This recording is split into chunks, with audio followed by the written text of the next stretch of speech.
It's me, Red Planet, coming to you once again with another video. No rights to the video or music, strictly for educational purposes only. Let's listen to what would TV talk about Babylon, Egypt, and the children of Ar. Let's get into it, Israel. This down for you. Pay close attention because I don't want you to miss anything. And you are really going to have to decipher the symbolism here. Once upon a time in ancient Egypt, there was the deity known as Ra. Ra, or Re, was the ancient Egyptian sun god and one of the most significant deities in Egyptian mythology. He was often depicted with the head of a hawk and a solar disk above it. Ra represented the sun, creation, and the cycle of life and death, among other things. There was also another god, Set, or Set, who is a complex and multifaceted deity associated with chaos, desert, storms, and disorder. His actions and roles in various myths often portray him as a disruptive force. So I'm assuming, Israel, that when they put these masks on or these animals, because I'm sure that they are human, it gives them the mobility to be able to do different things. Because this one is the god of war, god of weather, god of weather. The god of weather. That when they put these masks on, they gain some type of power to be able to do different things. In his case, it's weather. Let's continue. But also a necessary counterbalance to order. Now, at some point in this mythology, Set would rebel against Ra. Now, before that rebellion took place, Ra had entrusted the administration of the kingdom and duties of that administration to another god named Thoth, and to the priest of the kingdom. At that time, the high priest was also often the Perah, or pronounced in modern English, Pharaoh. Now Set was a child of Ra.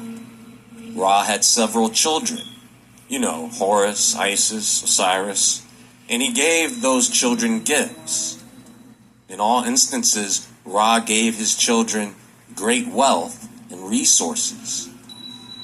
During the New Kingdom, the term Ra-Ka was employed in religious and ceremonial contexts to denote the connection between the god Ra and the life force or spiritual essence, Ka, of the king or deity.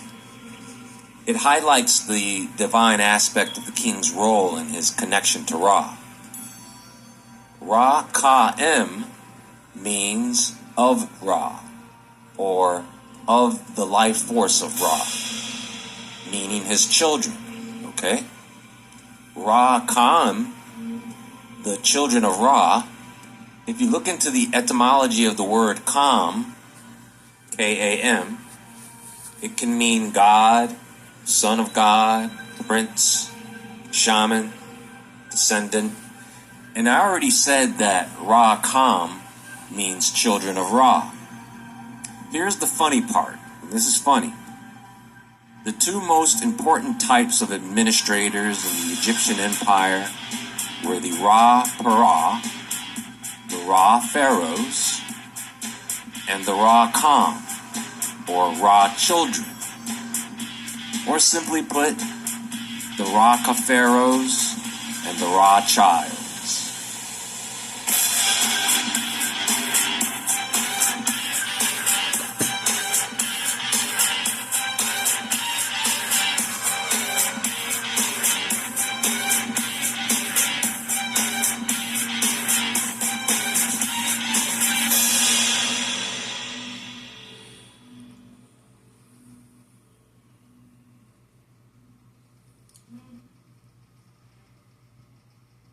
This is the stuff your insurance company doesn't want you to know about.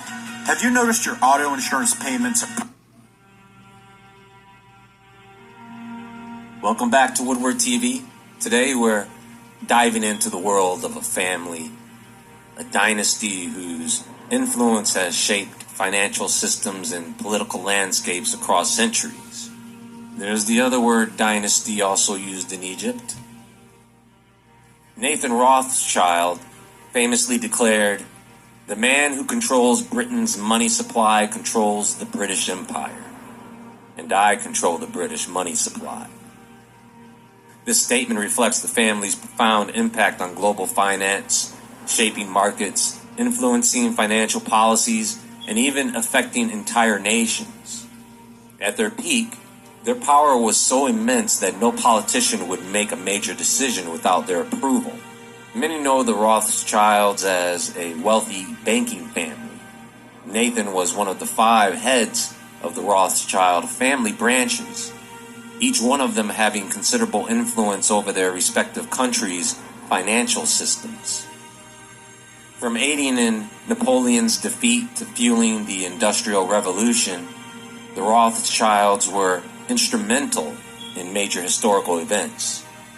Mayer Amschel Rothschild, born in 1744 in Frankfurt's Judengasse, a narrow, overcrowded lane home to over 3,000 Jewish residents facing severe discrimination.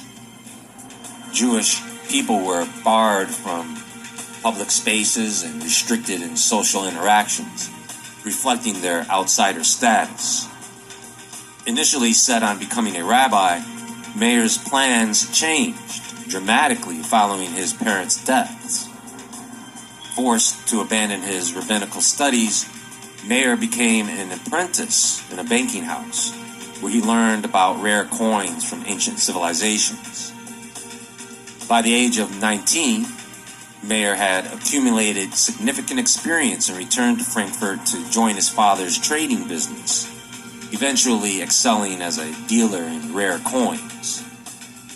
Mayer's success caught the attention of Crown Prince Wilhelm of Hesse, who appointed him as a court factor. This position allowed Mayer to expand his business and lay the foundation for the Rothschild family's future success.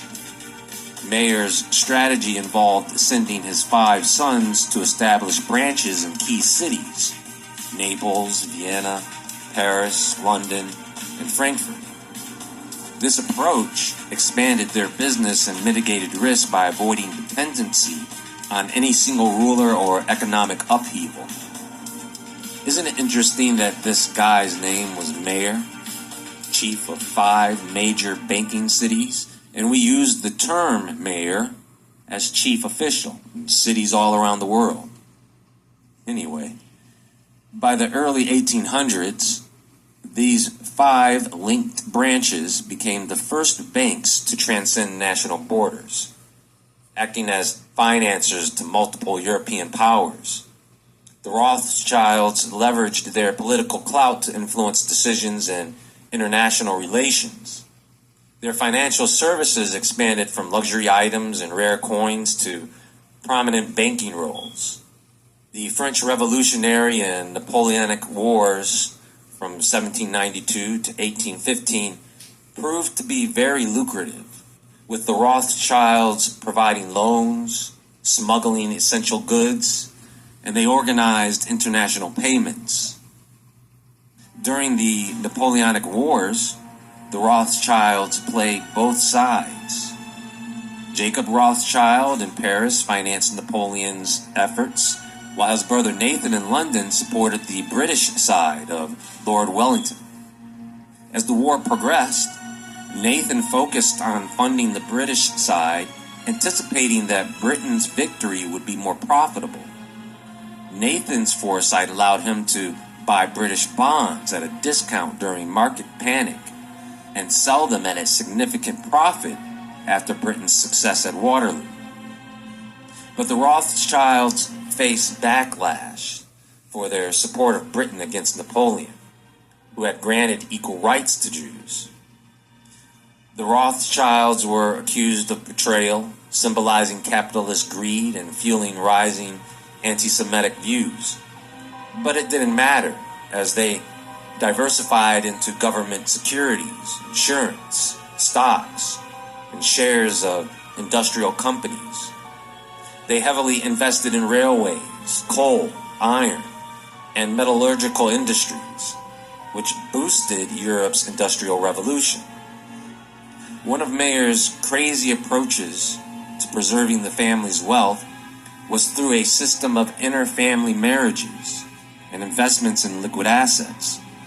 From 1824 to 1877, there were 36 marriages of the family's male descendants, and 30 of them were within the same family, with primarily the first cousins and sometimes the second cousins. Only 4 Rothschilds women and 2 men married partners outside of the family. And they didn't get away with that completely.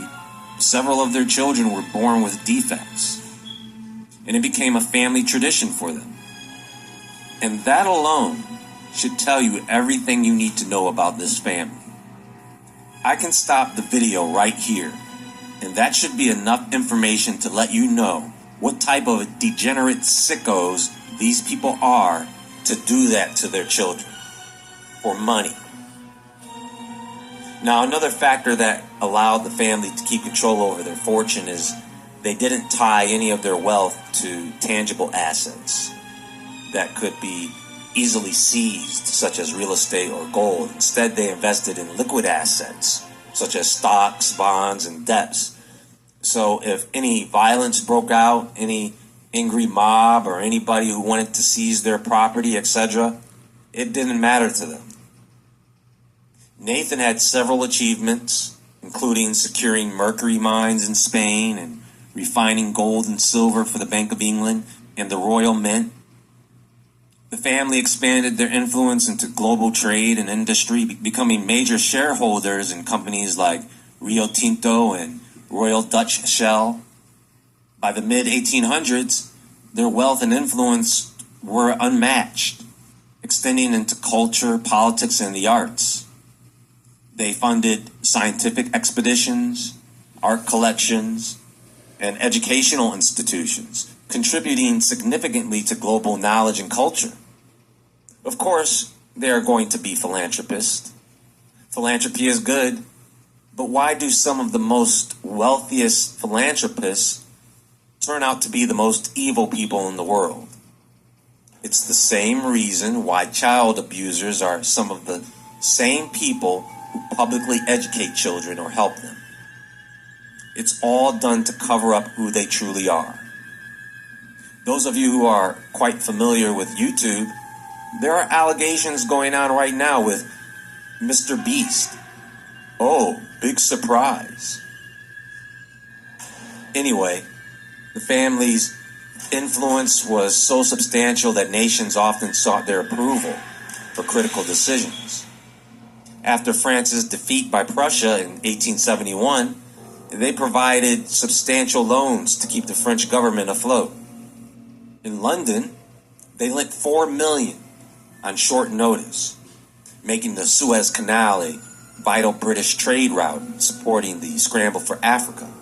They also funded American industrialists like John D. Rockefeller, playing a major role in the growth of Standard Oil. The Rothschild Seems so crazy, Israel, that these people have all this money, even back when their descendants were in power then, and that they were the descendants of Rothschilds. With all that money, you would think they'd be happy, but they so evil and wicked and corrupted. Built their wealth off of our backs. Even back then. Still going on to today. Sad. Got all that money and don't know what to do with it. Just sitting on money. And anything else that they have. Gold, silver, oil. Sad.